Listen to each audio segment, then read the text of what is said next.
Well, after spending a relatively quiet night in Tui, we are on day 9 and we are heading to Porrino. Porrino. I don't think it's a ñ. Yeah, Porrino.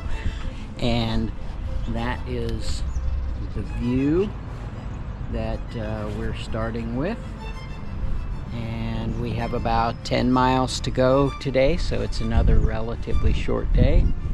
And it is cold. It's an hour. The time change happened when we crossed into Spain, so it's a bit colder in the morning than we're used to. So all of our layers are on at this point.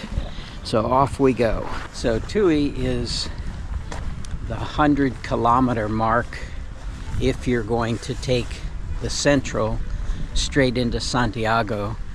Now we're going to be doing the spiritual variant, which is up a ways. So that'll add a bit more to our journey, but it's the place where a lot of pilgrims start their journey so that they can get their Compostela, and I think we felt that quite a bit in Tui last night. We saw a lot more groups. Breakfast this morning, our pension was full of pilgrims. So yeah, we're just starting to get more of a feel of the Camino with a lot of people on it than we have up to this point.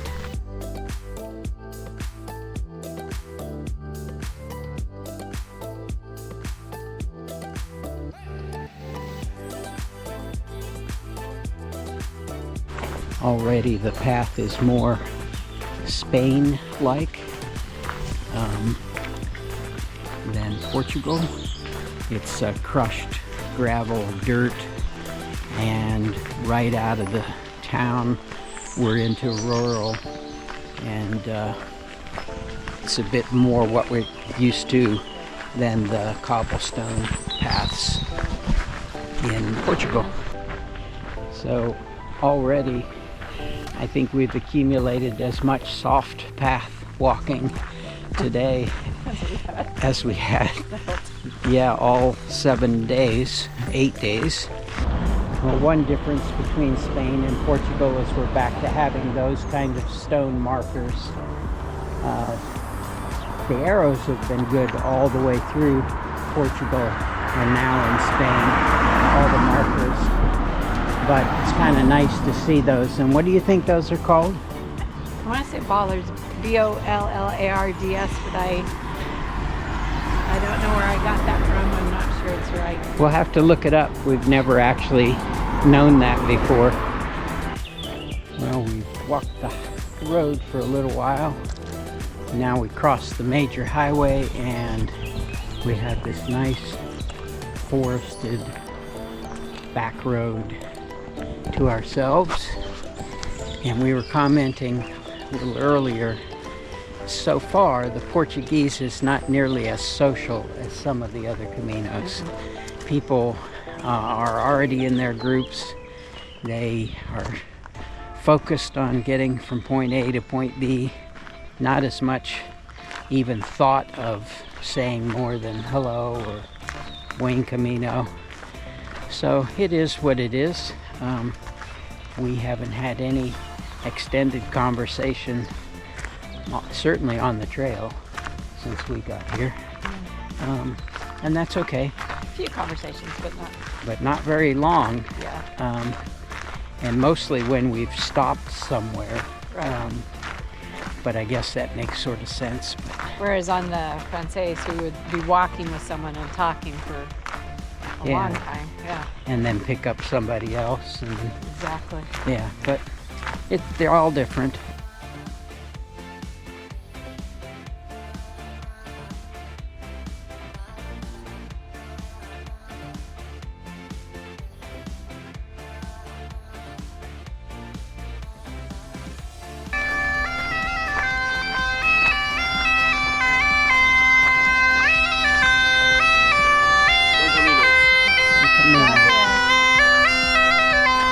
So, you know, aside from the seashore, you know, walking on the boardwalk and seeing the seashore, and there are a few stretches of sort of wooded area, but they didn't last very long. You know, we're out more in the remote forested area. It doesn't feel like we're just walking from village to village like we did in Portugal. Like yesterday. It sounds negative, and I'm not trying to be. It's just that I think we're more used to path walking like we are doing right now, amongst the trees and hearing the birds, and you know, you come across a small village, but then you quickly exit. Is that how you're feeling? Yeah, it does feel like that. Yeah, so the two experiences, I think, are It's going like to be very different. It's like night and day all of a sudden. Yeah, it's like two different Caminos put together, but both have their good qualities. Part of Camino life is stopping at the cafes along the way, which we're doing. Nice little vineyard seating area.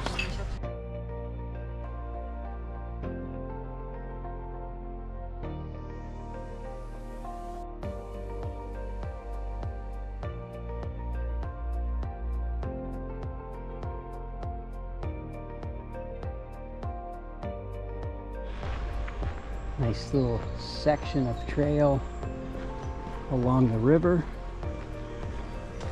We just met some people from the US.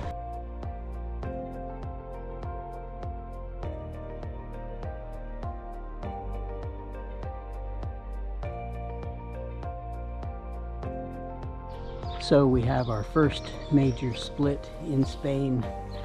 We are going left here.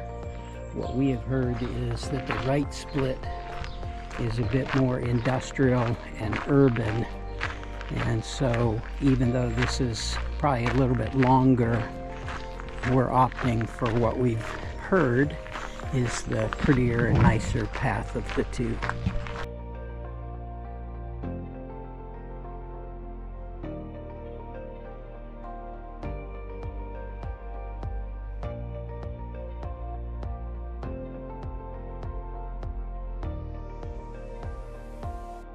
What would you say about the left-hand alternative route so far? I think it's supposed to be prettier than what we would have been on. I think that was like on highway and road. This is road, but we had some really pretty scenic part at the beginning of it. Now it's a pretty little town. So I think it's the better way to go. Okay. But I don't know for sure. Well, we've had quite a bit of shoulder of the road walking. We are into the hike about 9¼ miles, so we're closing in on Porrino, and in fact we're coming up to a town now. I'm not exactly sure if that's our destination or not. It's been sunny and warming up as the day progressed. Really a nice day to walk. And we'll see if this is our town or not. So there was a trail junction back there that allowed you to go straight across this little stream and rejoin the main route, but that would have been along a major road. And so we're continuing on the alternate route, which has taken us down this little path, and eventually they're going to join in Porrino. But we've opted to stay on this. Some really, really big eucalyptus trees in here. This is very, very cool.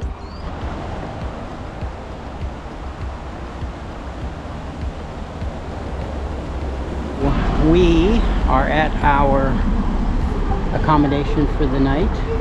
We don't know where though. We're actually at this accommodation, but we check in at the restaurant Paso Nivel.